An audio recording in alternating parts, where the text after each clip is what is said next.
This is Alex Mercer, day 31 since the outbreak, and 24 days since the sky opened and took its first harvest. People say you get used to the strangeness eventually, that repetition dulls fear into routine. But what happened today felt different. It didn't feel like another step in whatever nightmare system is unfolding around us. It felt like the world paused to wait for instructions. It began without a sound, or rather, with the sudden, total absence of it. One moment the wind was brushing dust along the asphalt, rattling loose metal sheets on half-collapsed buildings. The next, everything froze. Not slowed, stopped. The air felt carved into place. My breath, too loud in my own ears, echoed strangely, as if the atmosphere had thickened. The survivors in our sector all noticed at once.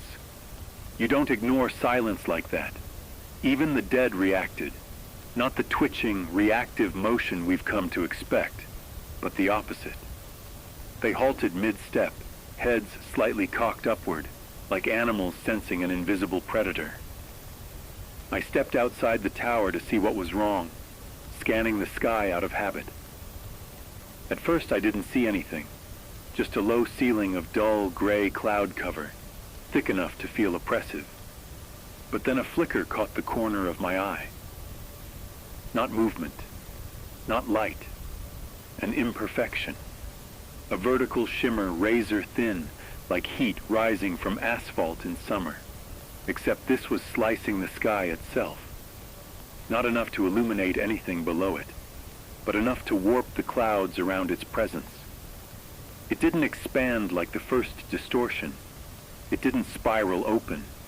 It simply existed, like a blade marking the atmosphere for something yet to arrive. And then the devices began. Every battery-powered, solar-charged, crank-operated, barely functional relic of technology in the city switched itself on with a jolt of static. Radios sputtered, lanterns flickered. Old televisions hummed to life despite shattered screens. Even dead phones lit with ghostly white light. They didn't display maps or messages or the usual scrambled horror we've seen since day 7. They displayed a sequence, numbers, descending. A synchronized countdown across hundreds of different devices, all counting down from 0 hours, 6 minutes, and 22 seconds. Survivors panicked, of course. You see a ticking countdown in a dead city, and your brain fills in the rest with explosions, gas dispersal, some final catastrophic event. But instinctively, I knew this wasn't a weapon. The numbers didn't feel aggressive. They felt clinical, measured, like a scanner recalibrating before a test, a system preparing to read something deeper. I recorded the static broadcast bleeding from the tower radio and played it back slowly, isolating the tones between the white noise. Each interval was precise, each pitch shift intentional, a pattern designed to be interpreted, though not by us. The dead seemed to understand it better than any living person. As the countdown reached 4 minutes, their bodies straightened one by one. Not the usual jerky motion puppeted by unseen strings, but something smoother, quieter. They raised their faces skyward, eyes wide and glassy, lips parted in mindless awe. Their bodies were unmoving, but their muscles were tense, alert, prepared.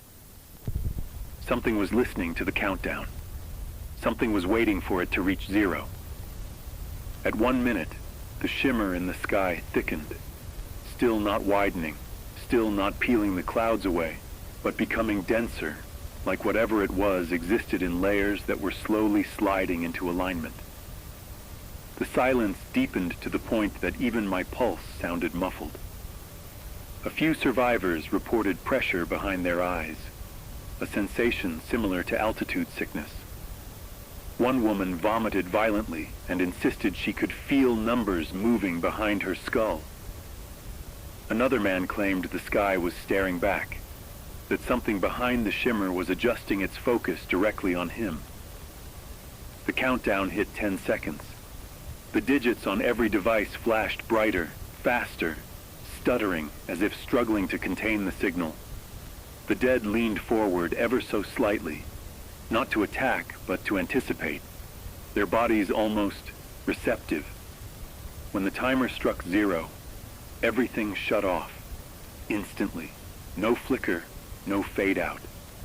The light died cleanly, sharply, like a switch had been thrown somewhere beyond the clouds. And in that moment, the shimmer, whatever it was, shifted. Not physically, but dimensionality-wise. It tilted, like an eye narrowing to adjust depth perception.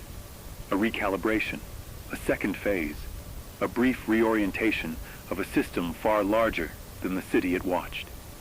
And then the sky released a soundless pulse. Not a shockwave, not a blast, a sensation, as though air pressure inverted for a fraction of a second. Survivors staggered, the dead froze mid-breath, and every cloud overhead stretched subtly, their shapes distorting as if pulled from above by invisible threads. Then it was over.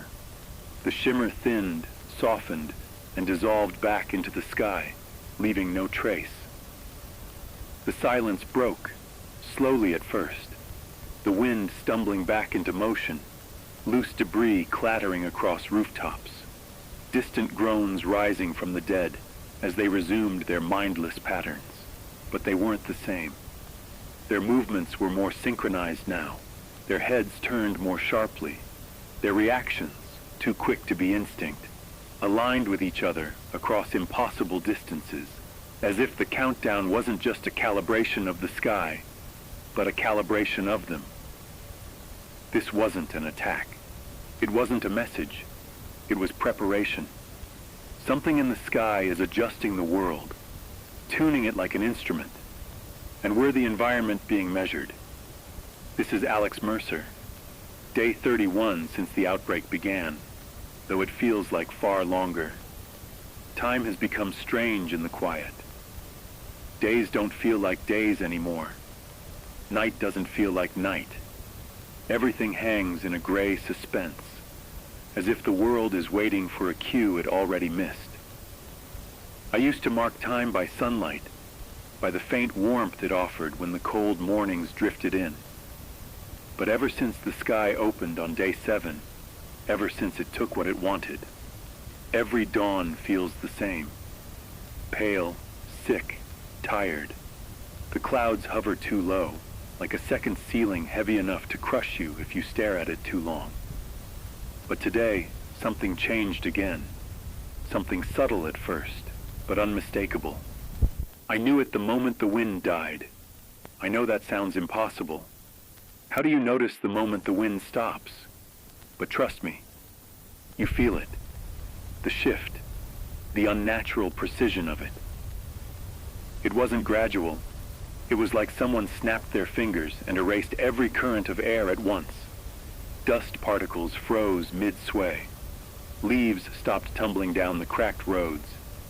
Even the smell of the city, smoke, mildew, rot, felt paused. I stepped outside the tower to get my bearings. The silence hit me first, like walking into the world's largest vacuum. No insects, no distant screams, no constant shuffle of the dead wandering in half-conscious patterns. Just nothing. A hollow, deafening nothing that made my ears ring with my own pulse. And that was when I saw the dead stop moving. All of them, as far as I could see from the tower's balcony. They didn't collapse. They didn't twitch. They simply paused, each in whatever posture they had been in seconds before.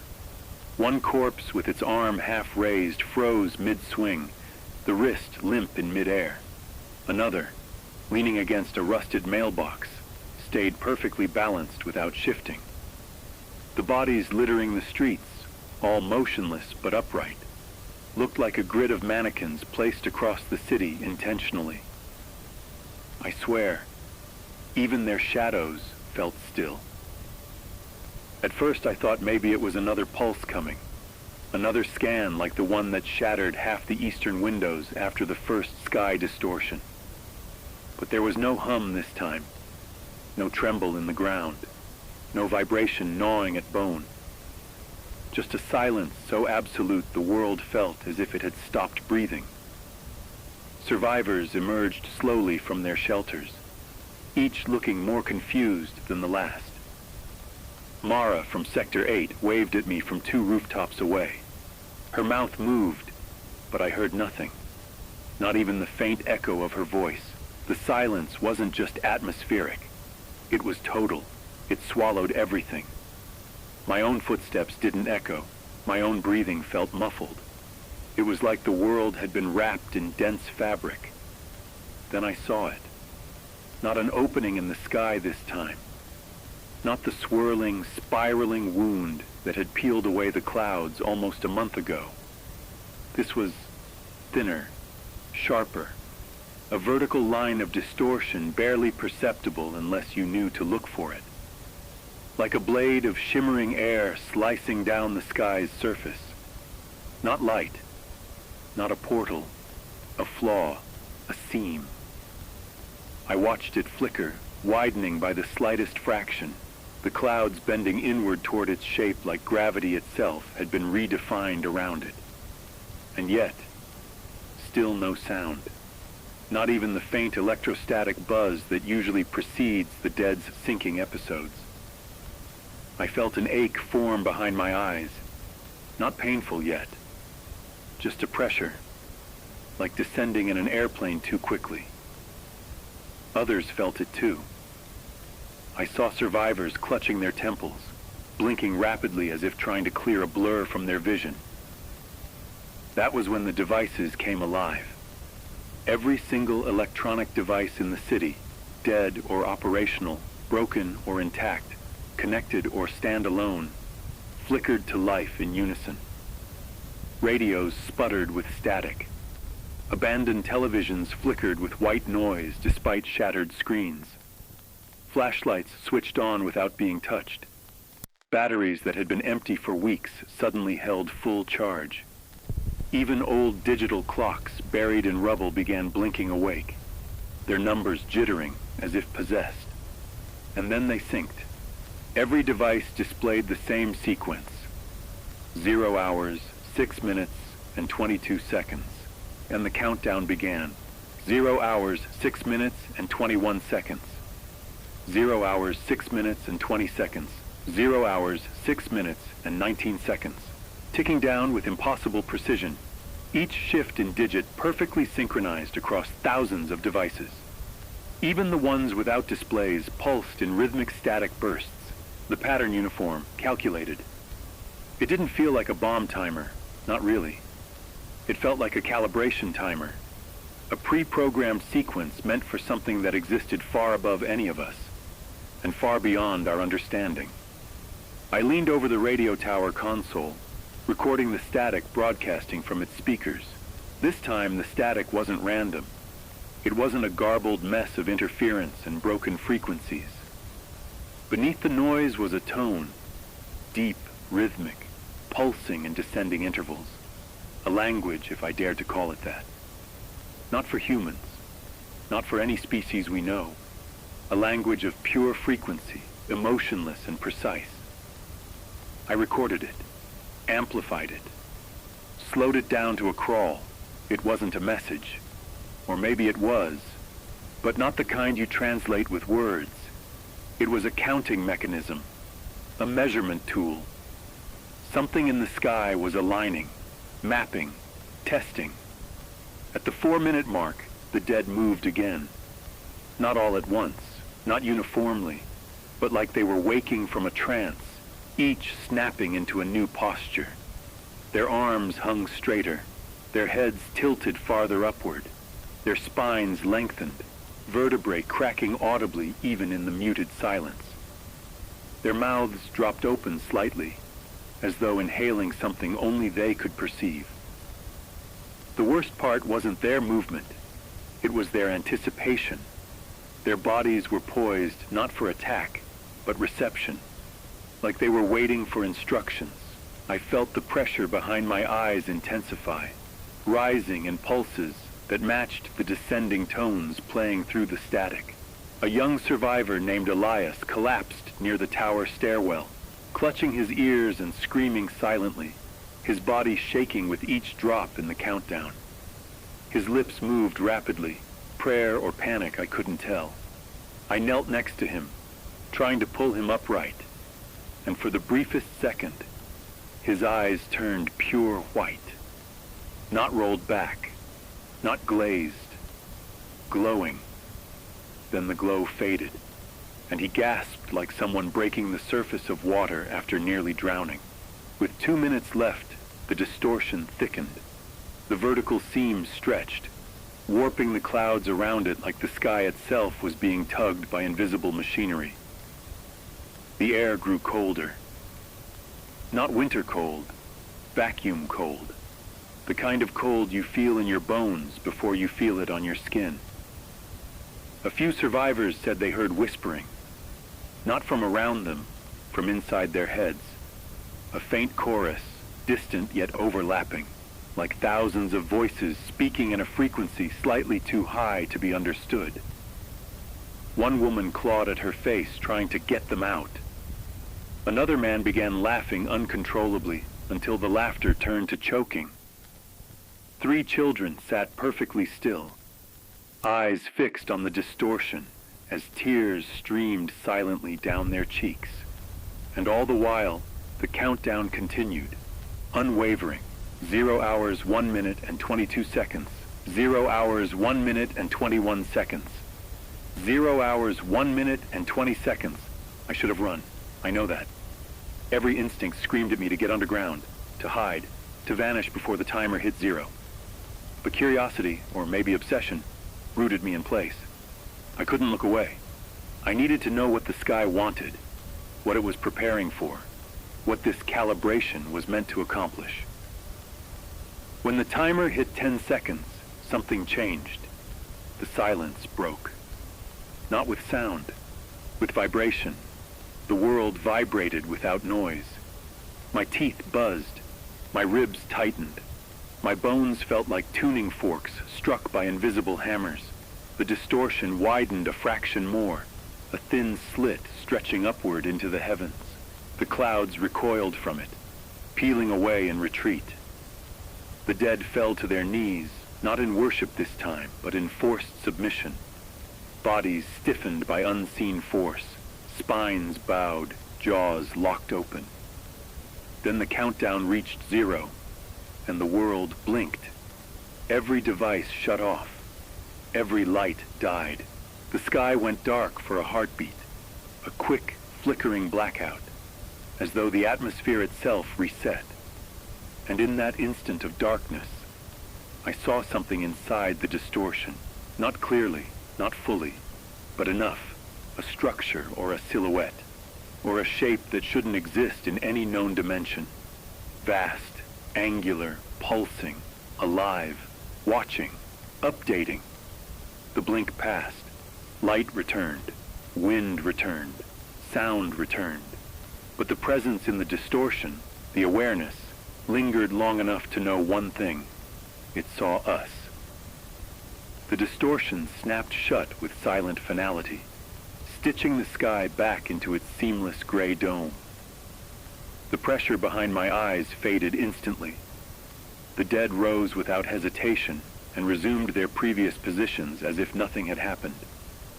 Survivors gasped for breath, crying, vomiting, collapsing in exhaustion. And then came the realization. That wasn't an attack, or a harvest, or a message. It was a test, a system check, a recalibration, a progress update for something far, far above us. Whatever's coming next, today proved one terrifying truth. The first event wasn't the beginning. It was phase 1, and the sky is preparing for phase 2. This is Alex Mercer, and if today was just the second calibration, the final event is going to be something none of us are ready to witness. This is Alex Mercer, and if you're hearing this, then you need to understand what happened on day 34. Not because it will save you, Nothing saves anyone anymore. But because the truth matters, even at the end. It started in the slow, dying hours of dusk, that fragile moment when the sun hangs low and the city looks almost peaceful, almost normal, like it is trying to remember itself before the infection hollowed it out.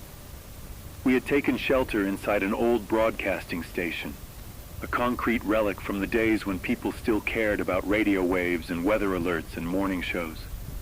The place was quiet, sturdy, and defensible, which meant we believed, foolishly, that it would protect us.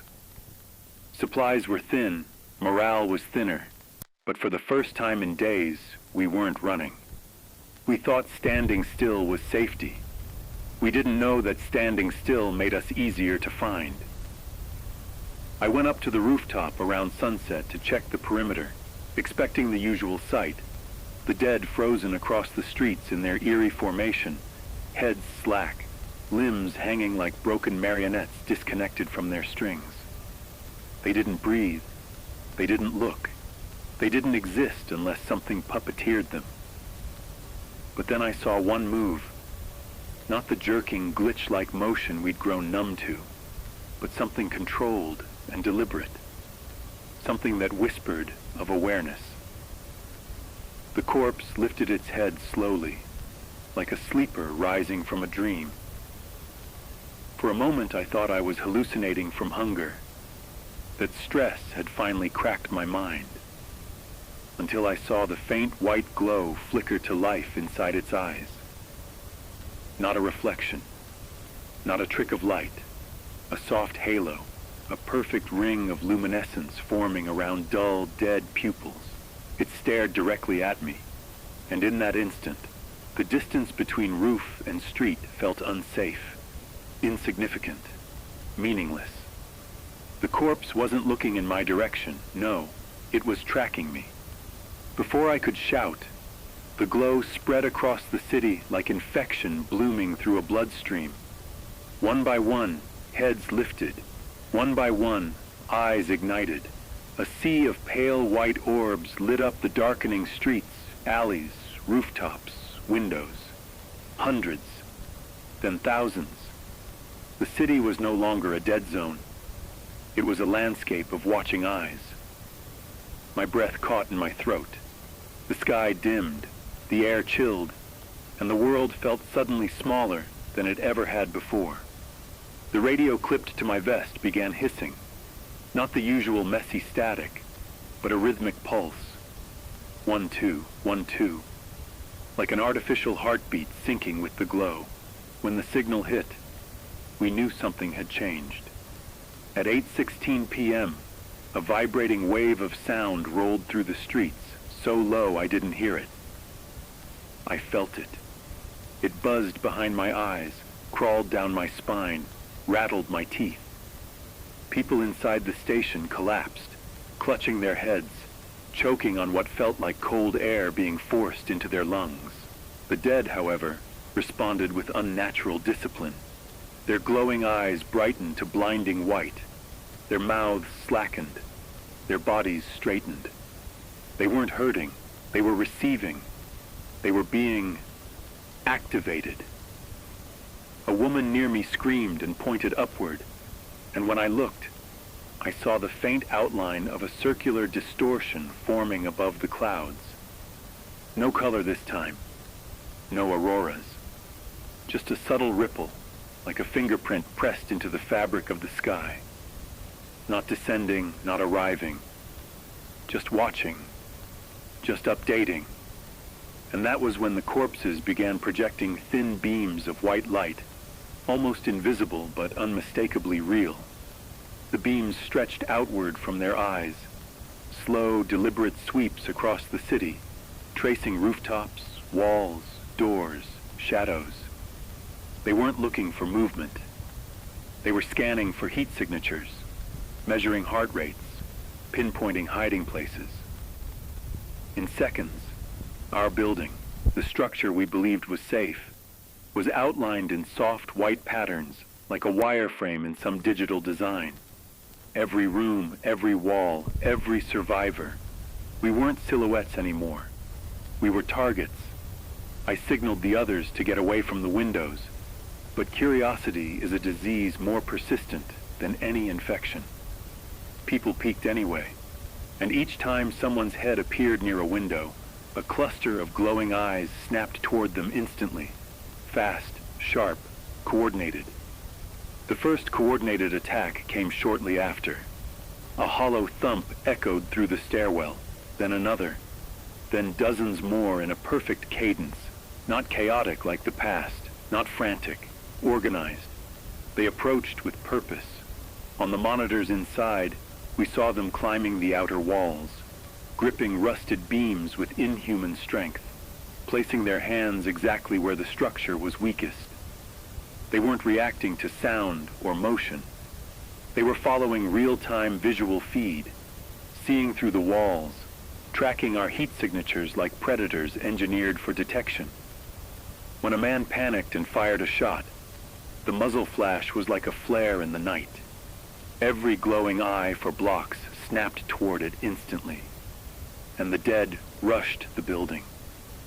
They didn't stagger, they didn't shuffle, they ran, controlled, balanced, terrifyingly silent sprinting. They dodged debris with precision. They climbed walls with purpose. They formed lines, teams, units. Some slammed their bodies into doors to weaken them, while others scaled the windows. Several didn't even attempt to enter. They simply hurled themselves through third-floor windows with enough force to shatter metal frames. They moved like soldiers guided by a single mind, one directing them from above like pieces on a holographic battlefield. They didn't bite anyone. Not this time. They grabbed, pulled, dragged. They wrapped cold hands around arms, legs, throats, not to kill, but to extract, dragging survivors toward stairways, hallways, exits leading down into the open streets, where more corpses waited with glowing eyes fixed on the doors. It wasn't a hunt. It was an organized retrieval, a collection sequence. The dead were no longer predators acting on instinct. They were drones executing protocol. We retreated to the rooftop, the last 5 of us. Below, an ocean of white eyes stared upward, their glow steady now, no longer pulsing, calm, focused, intelligent. They didn't climb. They didn't rush us. They just watched, waiting for something else, something bigger than them, to decide the next move. And then the distortion in the sky pulsed once, a gentle ripple, almost a blink. The dead responded instantly, tilting their heads upward as if acknowledging a command. Their eyes dimmed to a soft white glow, no longer scanning but observing. The signal ended. The update was complete, and the dead had changed. We spent the entire night moving across rooftops, staying hidden, trying to avoid the eyes below. Even in darkness, they tracked our heat for a few seconds at a time before the glow faded enough to lose us. But they did not return to their aimless, dormant state. They remained alert, aware, watching the horizon, watching each other, watching us. When dawn finally bled into the sky, the glow faded to almost nothing, replaced by the familiar dead stare we'd known before. But I didn't believe the change was gone. The update wasn't temporary. It was permanent. That was the night the dead learned to see. The night the infection stopped being blind. The night we lost our last advantage. This is Alex Mercer, day 34, reminding anyone still alive that you can't hide from something that sees through walls, tracks heat, and moves with purpose. The dead aren't wandering anymore. They're watching, waiting, and now that they can see, they will never stop looking. This is Alex Mercer, day 35. The night the dead could see has passed, but its consequences haven't. The city doesn't sleep anymore, and we can't either. When the sun rose this morning, the streets were empty in the usual way. Cars abandoned, windows shattered, corpses frozen mid-stride. But there was a difference you couldn't ignore. A rhythm, a pulse. Even when the dead weren't moving, you could feel them shifting. Small things at first. Heels scraping pavement, clothes brushing against walls. But enough to tell you that the intelligence behind them was waking. I've spent months observing patterns, documenting every twitch, every alignment. I thought we understood them. We didn't. Now, for the first time, the dead have agency independent of the sky's distortion, independent of the signal. They aren't just receivers anymore. They are processors. They are beginning to make choices. I saw it first in the Eastern District. Hundreds of them, lying still overnight, had gathered at intersections, aligning themselves into lines stretching farther than the eye could see. They weren't forming chaos. They were forming paths. High vantage points revealed shapes, triangles, squares, long corridors of bodies creating roads in the ruins of the city. It's impossible to describe the precision. Limbs arranged so that even from above, you could tell the difference between a pile and a pattern. By mid-morning, these pathways had connected entire blocks. I watched from the tower as one line led directly toward the industrial zone. Another pointed south toward the river. And at the head of each path, one corpse, just one, stood slightly taller, slightly straighter, as if supervising the formation. The intelligence that had once been hidden in the distortion had somehow transferred itself into the dead themselves. We tried to move around it.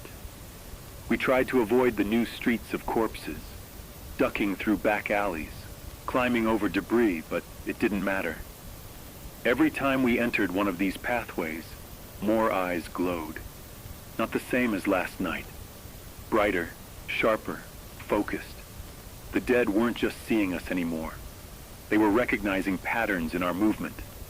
When we paused, they paused. When we ran, they ran. Coordinated, synchronized, calculated. One misstep in their lines, and they would redirect themselves, herding us back toward the main thoroughfares, as if training us, testing us, preparing us for something we couldn't yet perceive. And the air itself seemed to respond to their arrangement. Even the wind carried pressure toward the paths, subtle vibrations in the asphalt and walls that set your teeth on edge, that made every step feel like stepping into a trap. By noon, the city had begun to resemble a machine, with corpses as the moving parts. Groups of survivors were already panicking. Some tried to fight their way through. A few fired weapons from windows, only to be met by calculated waves of zombies who didn't charge blindly, but approached in formation, cutting off retreat, isolating targets. Others attempted to hide. That proved worse. The glowing eyes searched inside buildings, sweeping corridors and rooms, as if the dead could perceive heat through walls.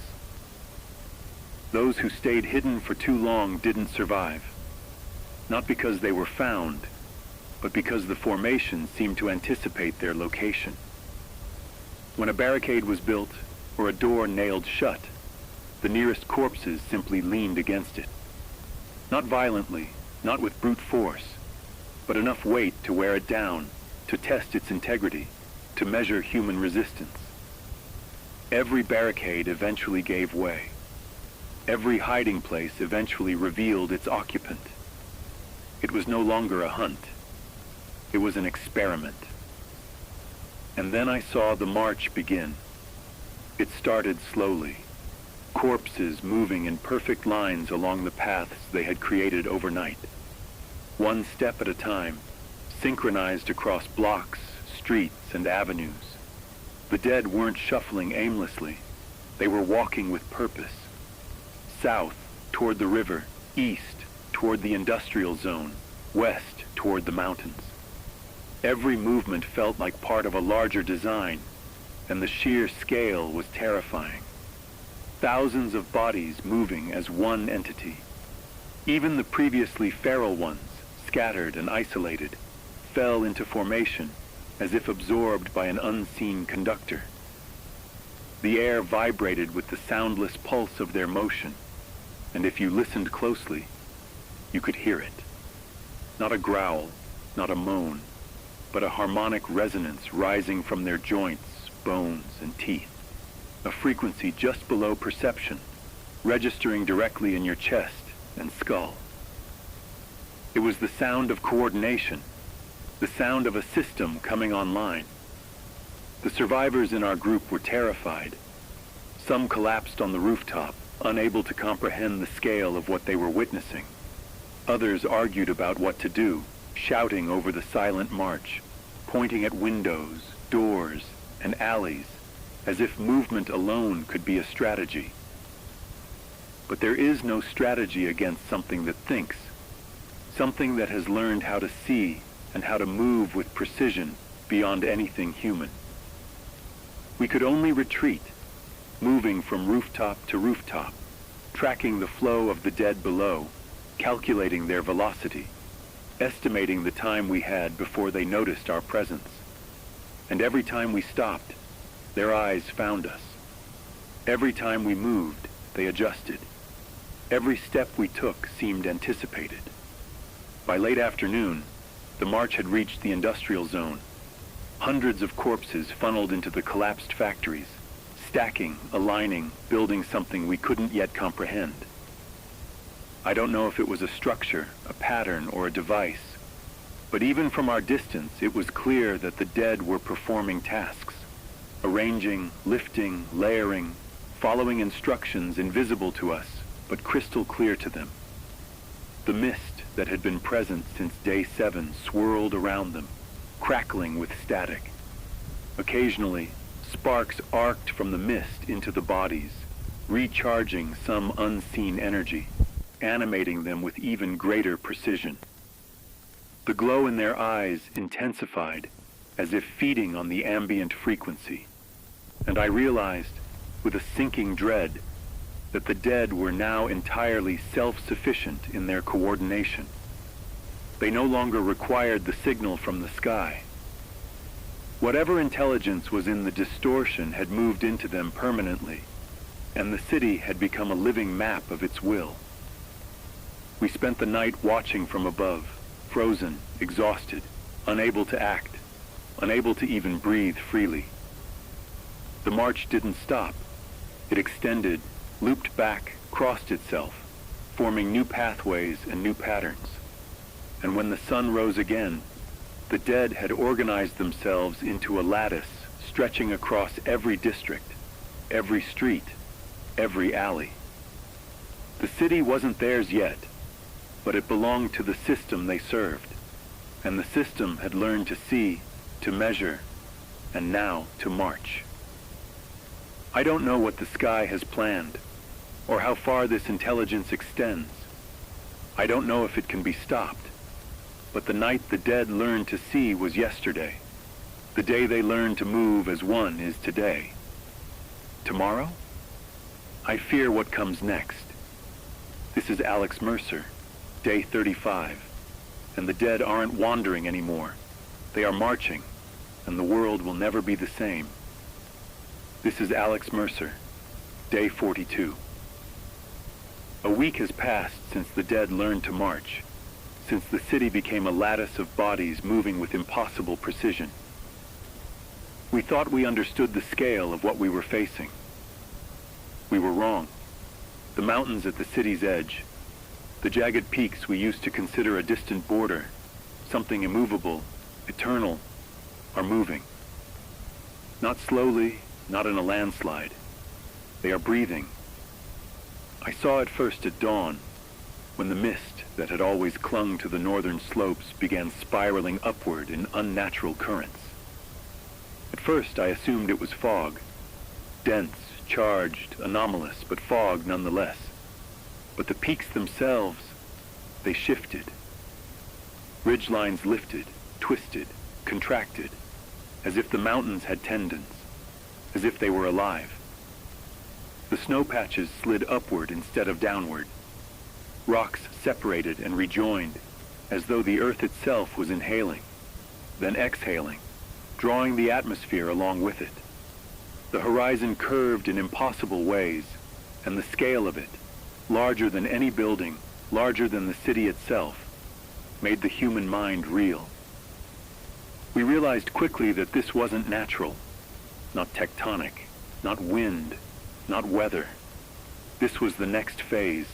The dead reacted instantly, as if they had known this would happen. Thousands of them moved in perfect synchrony toward the mountains, not blindly, not individually, but in formations so precise it looked like soldiers executing a battle plan, written in a language we cannot read. Their glowing eyes fixed on the peaks, and they moved faster than they ever had through the ruined streets, climbing debris, scaling walls, forming bridges over gaps, dragging bodies with them as if feeding the mountains themselves. The city became a funnel, guiding their motion, and we could only watch from high vantage points, helpless to interfere. It wasn't hunting anymore. It wasn't collecting. It was relaying. We followed them. We tried to track their motion from our rooftop perch, and we saw things that made my teeth ache. The mountains pulsed with light. Faint auroras twisted across the upper ridges, strands of shimmering color that shouldn't exist on solid rock. The fog swirling from the peaks reached the dead like a tide, wrapping around their bodies, merging with them, energizing them.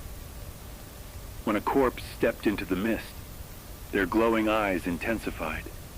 Their movements became sharper, faster, more deliberate.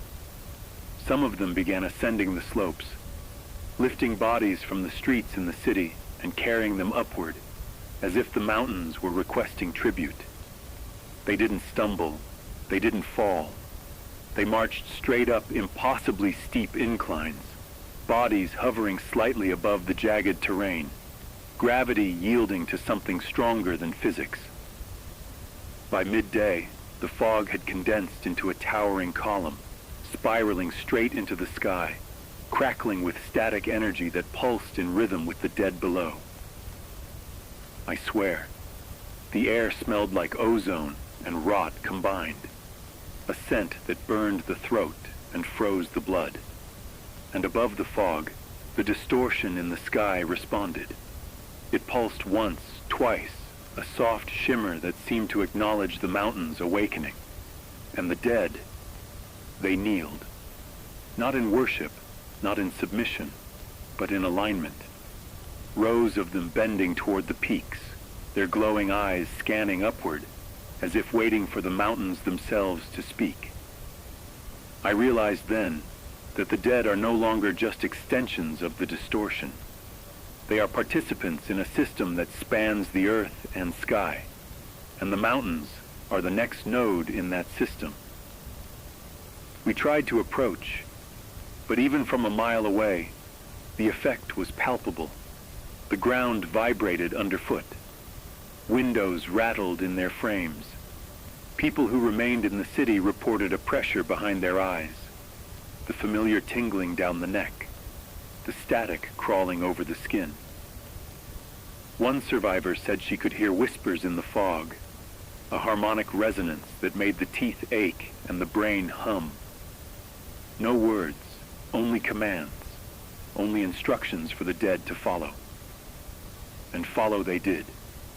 Tens of thousands of corpses moving as one organism, ascending the mountains, feeding the fog, obeying a rhythm set by something unseen, above and far beyond comprehension. By nightfall, the peaks themselves had shifted more than anyone could have imagined. Valleys contracted. Cliffs rose like jagged teeth.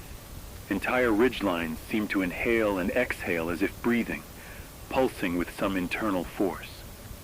The fog condensed into ribbons that spiraled downward and merged with the marching dead.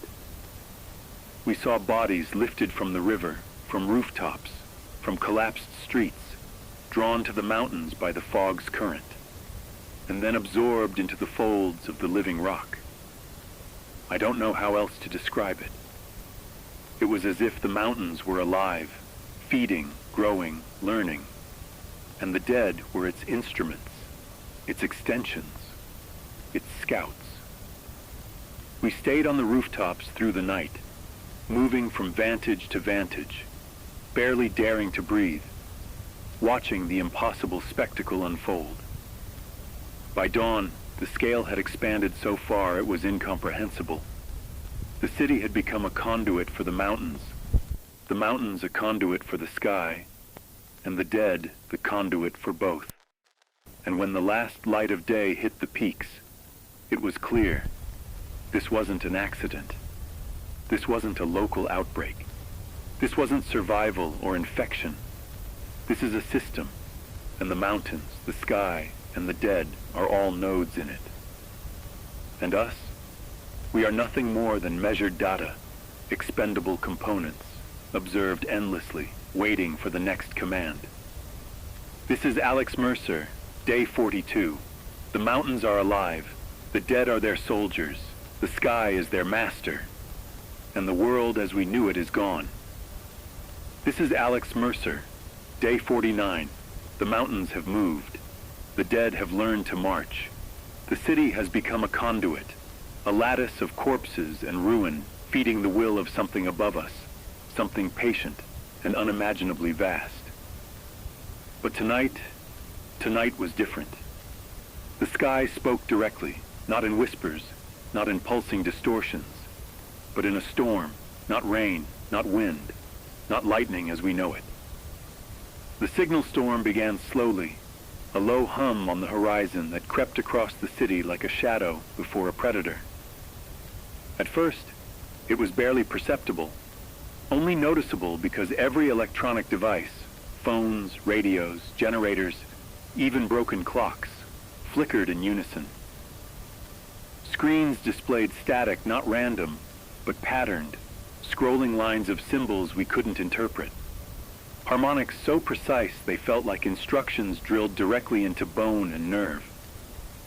I stepped onto the rooftop to watch the city, hoping it would be nothing, hoping it would pass. But the hum deepened until it wasn't sound at all. It was pressure, vibrating in teeth, skulls, chests, and then it began. The first wave hit the dead. They snapped into motion with a fluidity I had never seen before. Rows of corpses that had marched tirelessly through the city for a week now shifted, raising arms, lowering heads, twisting necks in synchronized patterns. Their glowing eyes pulsed in time with the storm, beams of pale white light scanning everything, everyone. They weren't hunting. They weren't collecting. They were updating. Something in the storm was rewriting their purpose, reprogramming them with commands we couldn't see or comprehend. And the storm spread outward. Windows shattered. Metal groaned. Vehicles left abandoned in the streets twitched as if alive. Every battery, every circuit, every flicker of light became part of the storm's signal, vibrating, pulsing, streaming instructions into the dead, into us, into the city itself. Even the fog rising from the mountains became charged, crackling with static that danced along the streets, seeping into the alleys, curling around walls and buildings like invisible fingers seeking life. The storm intensified, and we realized it wasn't uniform.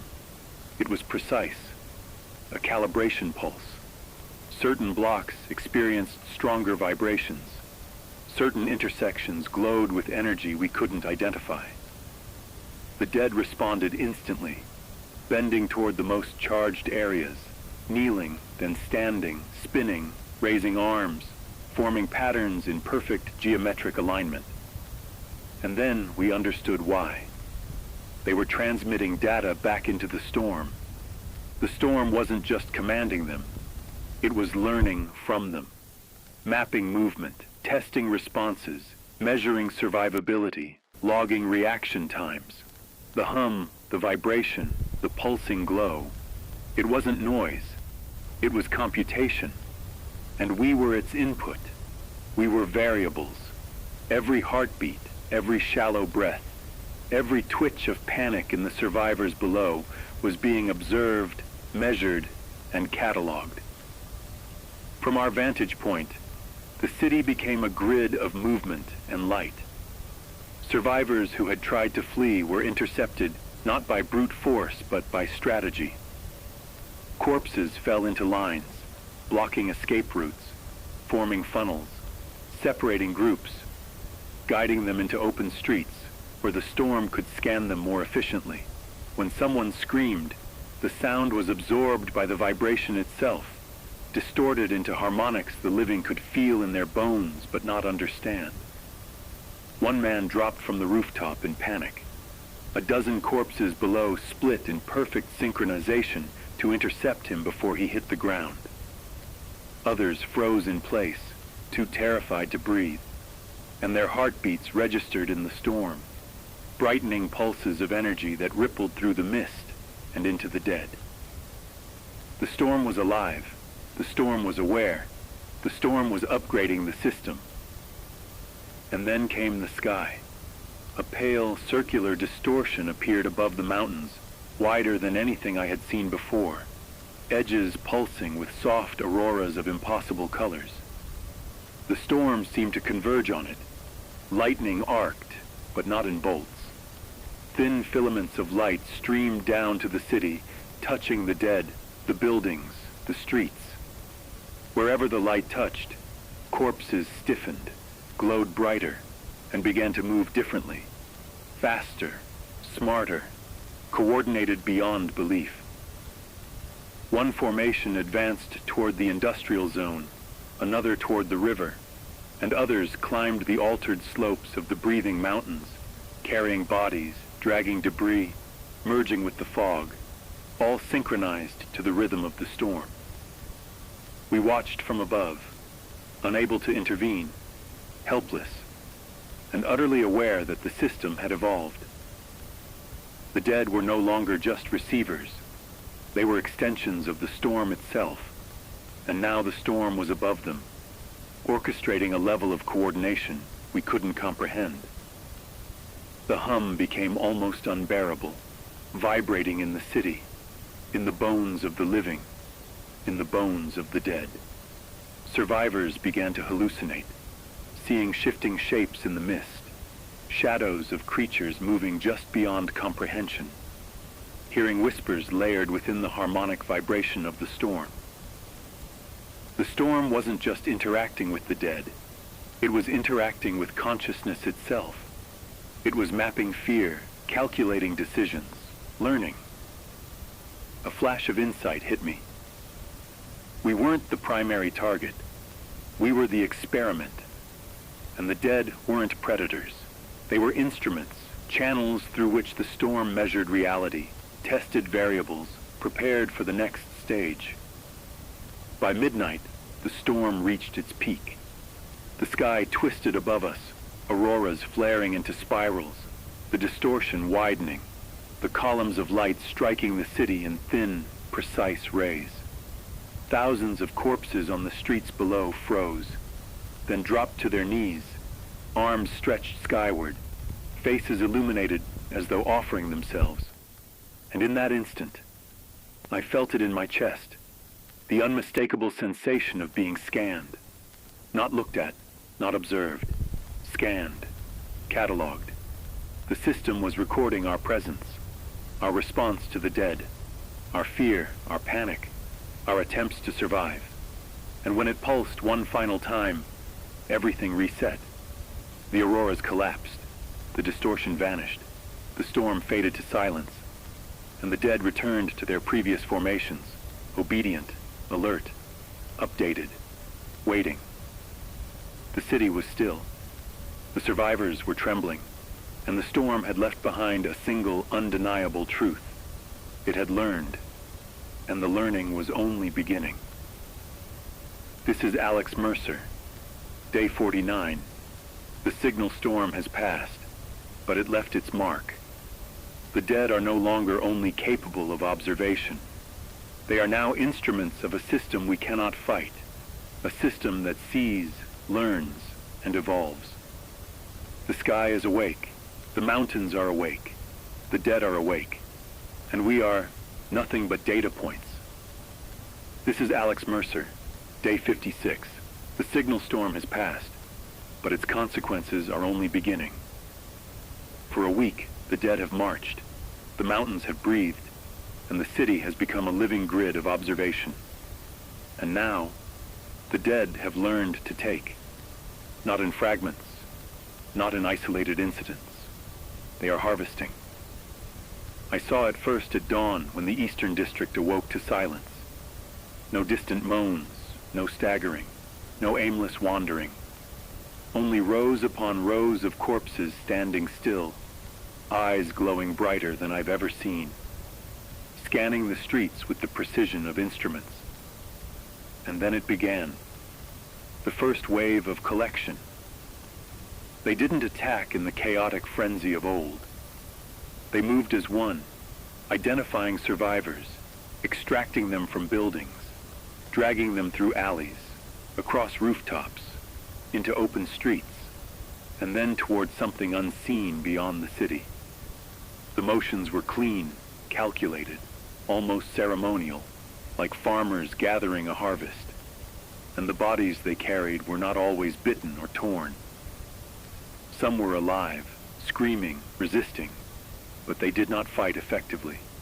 The system behind the dead had learned how to control them, anticipate their movements, suppress their panic, and funnel them with absolute efficiency. We watched from above as a dozen, then dozens, then hundreds of survivors were taken without chaos, without error, without mercy. I followed one group from the rooftop, climbing precariously along broken ledges to stay hidden. The dead were everywhere, not just in the streets, but in courtyards, on rooftops, in abandoned vehicles, forming walls, barricades, channels for movement. Their glowing eyes pulsed in time with some unseen rhythm, beams sweeping over the city in search patterns that ignored walls and doors. Every survivor they found was extracted, and the pattern repeated over and over, spreading like a methodical tide, until whole blocks had been cleared. We saw the difference immediately. Those who had been left untouched for weeks now vanished. Not bitten, not destroyed, just gone, taken, collected. And the fog rising from the mountains spiraled down toward them, crackling with static, linking the mountains, the dead, and the unseen intelligence in the sky into a single system that spanned miles, feeding itself, measuring efficiency, refining the harvest. The city was no longer a place to survive. It was a farm, a test bed, a conduit for some vast cosmic mechanism that was neither biological nor mechanical, but something far beyond comprehension. By mid-morning, the harvest expanded. Corpses that had previously marched in lines or formed grids now moved in branching, fan-like formations, sweeping through every avenue, every alley, every ruin. They coordinated silently, communicating through the harmonic resonance of their bones and the beams of light streaming from their eyes. Occasionally, sparks leapt from the fog to their bodies, and those touched by the current seemed enhanced, faster, stronger, more precise. I watched from a high vantage as they dragged survivors toward the river district, where something was waiting. Entire families, groups of strangers, children, the sick, the wounded, taken without distinction, like data points being fed into a machine. No one could hide long enough to survive. Those who tried were intercepted by the system itself. The harvest was clean, it was thorough, and it was merciless. We, the few survivors watching from the rooftops, moved carefully, attempting to track the progress without being noticed. But the dead were aware of our observation. Their glowing eyes swept over the roof lines, the stairwells, the shattered terraces. A man tried to signal with a flashlight. His body was torn from the ledge before he could blink. The dead coordinated around us, as if our every thought and movement were already known. The system was evolving faster than we could understand. And when a column of fog spiraled up from the river into the sky, carrying the harvested survivors into the mountains, I understood something terrifying. This wasn't consumption. It wasn't killing. It was collection. They were delivering the living and the dead alike into the nodes of the system, the mountains, the sky, and whatever existed beyond human perception. By evening, the scale was incomprehensible. Entire districts were emptied. Corpses formed lanes and conveyors to the river and mountains, lifting bodies as if gravity had weakened in their presence. The dead who remained on rooftops and streets weren't idle. They were surveying, aligning, correcting minor deviations, ensuring the flow of the harvest remained perfect. We moved only when necessary, inching along shadows, tracing the path of the collection to understand it, to survive it. But even that was futile. The system anticipated us, monitored our heartbeat, our movement, our attention. And when night fell, the sky pulsed again, faint auroras spiraling outward, and the dead paused, heads raised in unison, glowing eyes scanning upward, submitting their collected harvest into something larger, something alive, something aware. I don't know what the system wants with us, with the living, or even the dead it doesn't need. I don't know if it will ever stop. But I do know this. The city is no longer ours. The dead are no longer mindless. The mountains are no longer static. The sky is no longer distant. And we, the survivors, are no longer free. Every step, every breath, every heartbeat is counted, measured, logged, harvested. There is no corner untouched. There is no shadow where safety exists. And the next harvest will be larger. It will be cleaner. It will be more efficient. This is Alex Mercer, day 63. The dead are no longer the same. Whatever system we've been living under, whatever intelligence pulses through the sky, the mountains, and the corpses themselves, has begun rewriting the very blueprint of the infected. It's not subtle. It's not incremental. It's happening before our eyes, in real time, in ways that defy biology, physics, and any law that once governed life or death. At first, the changes were minor. Limbs twitching with unnatural fluidity, skin stretching in odd directions, eyes glowing brighter or dimming at random, as if reacting to stimuli invisible to us. But over the past few days, the evolution has accelerated. Whole swaths of the city, districts that were already uninhabitable, now house creatures that bear only a whisper of human form. Faces elongate into masks of bone and ligament. Jaws split along seams that never existed, opening wider than nature would allow. Fingers merge into talons. Ribs twist, forming cages around organs that no longer resemble anything we understand. And yet, somehow, the system has preserved intelligence in the transformation. These new dead aren't chaotic. They are precise, efficient, more dangerous than any mindless horde we've faced. I saw the first true mutation in the northern district. One corpse, dragging bodies along a collapsed alley, began changing mid-step. Its flesh melted in places, translucent in some areas, hardened into armored plates in others. Muscle fibers thickened unnaturally, reshaping limbs into something faster, stronger, more resilient. Its face elongated into something predatory, yet eerily familiar, still retaining the faint silhouette of its former self. And its eyes, the eyes glowed brighter than ever, reflecting a depth of awareness I had never seen in a corpse before. It stopped for a moment, lifting a hand that had merged into a clawed appendage, and pointed it toward a collapsed rooftop. In a second, two more dead followed, their forms twisting mid-motion, armor plating forming along their shoulders, backs, even skulls. They moved as one, coordinated, unstoppable, a new generation rising from the old. And I realized, the system isn't just controlling the dead anymore.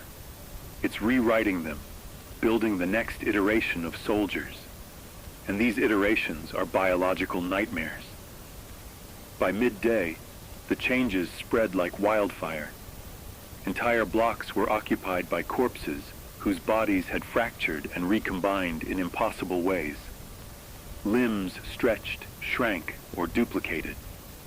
Some creatures sprouted extra joints in their knees and elbows, allowing movement at angles no human could survive. Flesh fused with bone in ridges and spikes, producing armor where there was none. Others developed translucent skin, revealing organs pulsing with an unnatural glow. Veins pumping something I can't identify. Maybe energy, maybe data, something feeding directly into the system. And yet they didn't collapse under the weight of these changes. They adapted. They recalculated balance, gait, and coordination. Even the dead we had studied for months were no longer predictable. Every corpse became a variable, a template for the next mutation. The evolution isn't random. It's targeted, intelligent, and horrifying. By late afternoon, the city skyline looked alien. Shadows moved across streets, massive hulks with jagged limbs climbing walls. Smaller mutations ran along the alleys, limbs folding in directions impossible for humans. Skin shimmering in the dying sun like living armor. Some of the dead began to split, shedding limbs that became independent units, crawling, climbing, hunting, then rejoining the host to form even more grotesque shapes. And the mist rising from the mountains pulsed in response, crackling with static energy that seemed to accelerate the transformation. It's as if the system itself is rewriting DNA, restructuring the dead from the inside out, making them into a new species of predator optimized for collection, control, and adaptation. I watched one particularly terrifying creature descend from a broken skyscraper. Its body was twisted into a grotesque spiral of muscle and bone, claws scraping concrete effortlessly, teeth splitting into rows, eyes glowing with a cognitive awareness that chilled me to my core. When it moved, it calculated, evaluated, and adjusted. Not like a mindless hunter, but like a predator that had studied its prey for centuries. And it was only one of hundreds now showing these changes. The city had become a laboratory, the dead its test subjects, and we were nothing more than observers, witnesses to the birth of a new apex species. By nightfall, the scope of the evolution was undeniable. Entire districts were unrecognizable, occupied by creatures that no longer resembled anything human. Some retained the faint outline of their former selves, ghostly reminders of who they once were, but most had been redesigned, optimized for survival and efficiency, fused with the energy of the signal, the storm, and the mountains. The glow in their eyes pulsed in a new rhythm, faster, more deliberate, scanning, calculating, analyzing. And we knew instinctively, these new dead were not just stronger, they were smarter, faster, capable of anticipating human movement before it happened, capable of adapting in real time, capable of surviving anything we throw at them. We moved carefully, climbing over rooftops, avoiding the streets, tracking the mutated dead in silence. But it didn't matter. Even from above, they noticed us. The glowing eyes flickered, beams sweeping in a scanning pattern. And in the shadows, shapes began to shift in ways that defied belief. Limbs folding, torsos twisting, heads elongating, eyes adjusting mid-motion. We weren't watching the dead anymore. We were watching evolution in action, a rewriting of life and death itself. And there was no escape. The system has begun to perfect its instruments. And the city, the mountains, the sky, and the dead are all nodes in this terrifying network of creation. This is Alex Mercer, day 63. The dead are no longer corpses. They are new life forms born from death, optimized for survival, collection, and observation. They change with every pulse, every signal, every storm. And if this is what the system is capable of in one city, 1 week, I can't begin to imagine what comes next. This is Alex Mercer, day 70. The dead have changed. Their DNA has been rewritten. Their forms are no longer human, yet they still move with the precision of a mind behind the system. But now, the system has turned its attention to the living. It has begun to experiment, to infiltrate our very bodies, rewriting us in ways that defy comprehension. We started noticing it slowly, at first subtle, a tingling sensation behind the eyes, a hum resonating deep in the skull, a warmth pulsing through veins like electricity. Some survivors reported their reflexes sharpening beyond reason, vision sharpening in low light, hearing adjusting to frequencies that should have been imperceptible. Others began to see patterns in the streets, the dead, even the fog, as if the system had given them insight, a gift, but a cruel one. Those who experienced it first were few, lucky maybe to survive the early stages, but the mutations spread, and when they did, the living changed in ways as grotesque as the dead. I saw the first full transformation in the Western District. A young girl, no more than 12, crouched on a rooftop, trembling. Her veins glowed faintly beneath translucent skin, and her eyes, previously brown, now radiated pale white light, echoing the glow of the dead. Her limbs had elongated slightly, joints bending in ways that allowed impossible flexibility. She did not stumble, she did not cry. She observed, and when she moved, she glided with silent precision across the rooftop, analyzing, calculating, responding to the dead below in a manner that no human could replicate. Her mutation was not random. It was intentional. The system had taken her body as a conduit, testing, shaping, rewriting. She was both human and something else, a bridge between the living and the evolving dead. By midday, more survivors began showing signs, trembling fingers that split into fine, claw-like extensions, eyes that could briefly replicate the scanning beams of the dead, muscles that contracted faster than human reflexes, skin that resisted injury, hardened in patches like living armor. And the worst part? They retained their consciousness. They remembered who they were. They remembered fear, desire, desperation. But the system layered over them an intelligence they could not resist, instincts and abilities fused directly into their nervous systems. Some of the newly mutated even began coordinating with the dead, not as controllers or commanders, but as extensions of the same system, channels for signals, collectors of data, hunters for the harvest. Survivors who remained unaltered watched in horror as their friends, their families, became instruments of the very system they had been fleeing. The mutation is not uniform.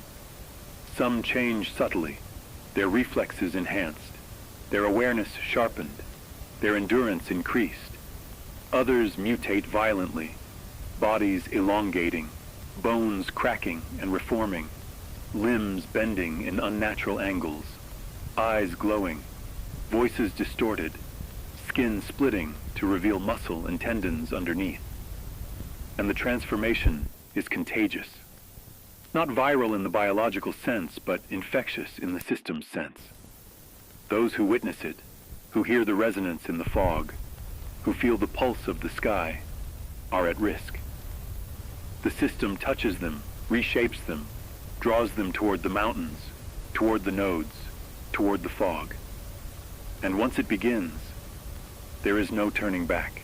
By evening, Entire buildings were filled with the mutated, the living infused with the intelligence of the system. They moved in coordinated patterns, analyzing streets, scanning for survivors, interacting with the dead with the precision of software executing code. Some led the dead, guiding their harvest, ensuring efficiency, adjusting formations. Others simply observed, recording, measuring. The lines between human and corpse blurred, forming something new, something neither fully alive nor fully dead, but a hybrid of flesh, signal, and purpose. The fog from the mountains pulsed around them, crackling with energy that seemed to resonate directly with their new physiology. I watched from a rooftop, unable to approach, unable to help, knowing that every second brought the system closer to perfection. And as night fell, the scale of the change became horrifyingly clear. Streets were no longer safe. Buildings were no longer safe. Even the rooftops, our last refuge, were no longer secure.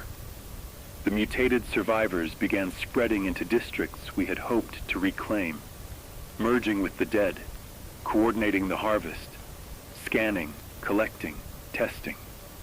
The sky pulsed faintly, auroras spiraling downward, and every pulse was a reminder. This was no longer just about the dead. The living were now part of the system too. Every heartbeat, every thought, every attempt to resist was recorded, measured, and optimized. The children of static, the living rewritten, were not exceptions. They were the future, and the system was preparing them to inherit the world. This is Alex Mercer, Day 70. The living are changing, the dead are evolving, and the system is perfecting both. Humanity is no longer the master of its destiny. We are no longer merely survivors. We are variables, conduits, and soon we will be the instruments of our own extinction. This is Alex Mercer, Day 77. Everything has converged. The mountains breathe, the sky watches, the dead march and mutate. The living are no longer wholly human. Every step, every heartbeat, every thought has been observed, measured, and rewritten. For weeks, I've documented the changes, tracked the harvest, watched the children of static emerge. Those survivors transformed by the system's signal, neither alive nor dead, perfectly calibrated extensions of something vast, something eternal. But tonight, there is no distance between the nodes. The city, the mountains, the sky, they are one. The system is complete, and the final node has awakened. At dusk, I climbed to the tallest rooftop remaining, overlooking a city that was no longer recognizable. Streets are filled with hybrids, mutated survivors with glowing eyes, extended limbs, translucent skin, and the dead, fully evolved, armored, predatory. They move as one organism, flowing toward the mountains in streams of flesh, bone, and signal. The fog pulses violently, crackling with energy that distorts reality itself.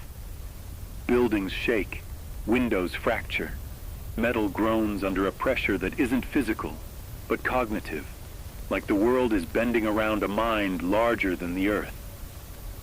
From the sky, the distortion widens, spreading across the horizon in a shimmering expanse, pulsing with auroras twisted into spirals. The air vibrates with the resonance of a machine that is alive, a signal that carries intelligence older than humanity, older than the mountains themselves. The march toward the mountains has become ritual. Corpses and hybrids alike flow into the valleys, guided by invisible forces, ascending cliffs and peaks that shift beneath their weight. The fog reaches them, pulling, lifting, merging them into the very structure of the mountains. It's no longer just collection, it's integration. Flesh, bone, and consciousness are fed into the final node, where energy pulses like a heartbeat, syncing with the system above, syncing with the mountains, syncing with the signal. And from my vantage, I realized the truth.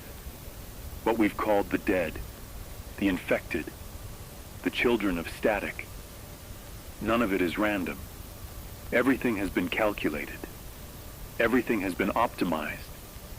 And now the system is complete. At nightfall, the final convergence begins. The mountains shift violently, peaks twisting, valleys rising, entire ridgelines breathing in unison. The fog spreads across the city, the river, the industrial zones, wrapping every living thing in its static-laden currents. The hybrids act as intermediaries, guiding the dead, guiding the fog, guiding survivors into the system. The sky pulses in response, auroras spiraling faster, stretching downward in tendrils that connect the heavens to the earth. And then it happens. The first wave of integration.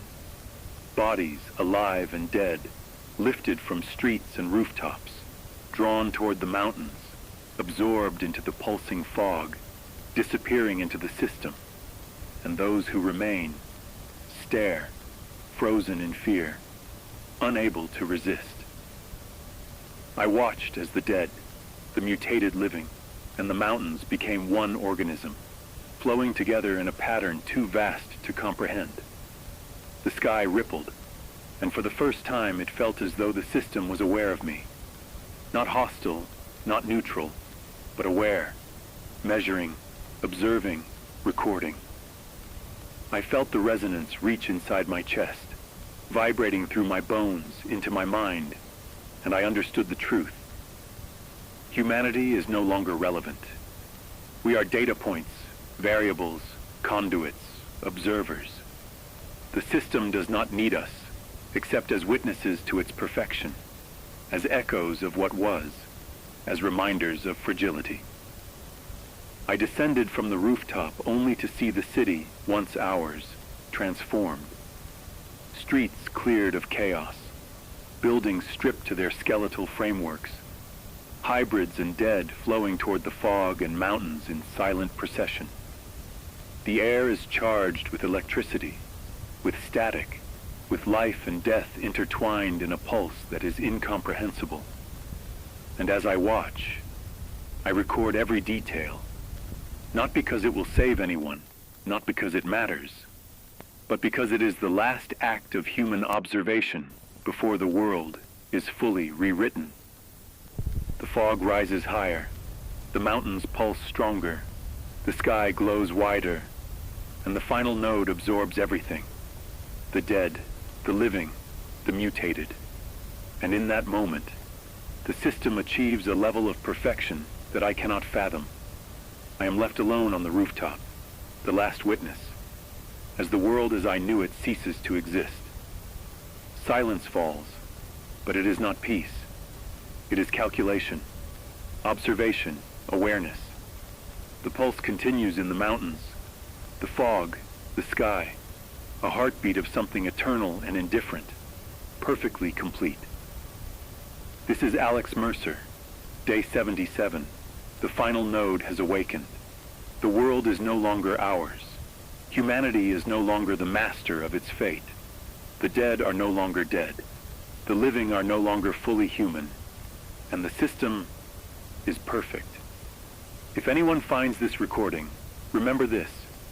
The sky watches, the mountains watch, the dead watch, and the system remembers everything. There is no running, there is no hiding. There is only observation, and we are nothing but data.